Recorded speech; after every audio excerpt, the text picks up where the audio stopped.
The exact criticism from the Republican base and from the White House today was the all-nighter was just political theater.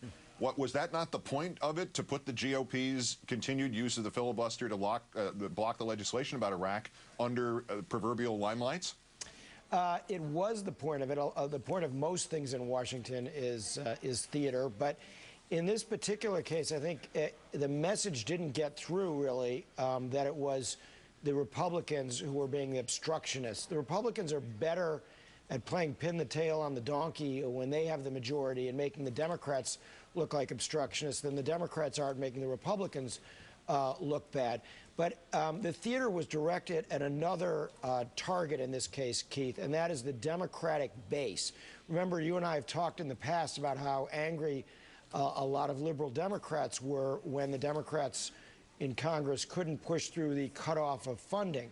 This was a way for the Democratic leadership to say, hey, we're going to pull an all-nighter, we're going to bring in the cots, we're going to signal to you as strongly as we can that we're doing everything possible to end this war. The problem is they can't end the war without Republican help, and so far there's not enough of that. All right, 4 Republican senators, Snowe, Collins, Hagel, and Smith, were the only ones to vote both against the war and the president. So ultimately, with the theater, with that small increase of Republican dissent here, has the ball been moved at all in terms of ending the war? Yes, it has been in a pretty significant way. I know that it's frustrating for people that legislation hasn't passed, but look at the Baker-Hamilton Commission report.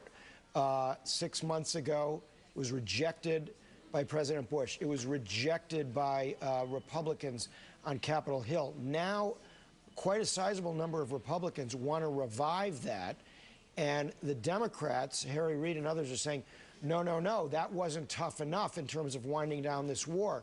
So the Baker-Hamilton Commission report is now back in business as a possibility, and that shifts the center of gravity from the whole debate toward the anti-war position. So this is a process, Keith.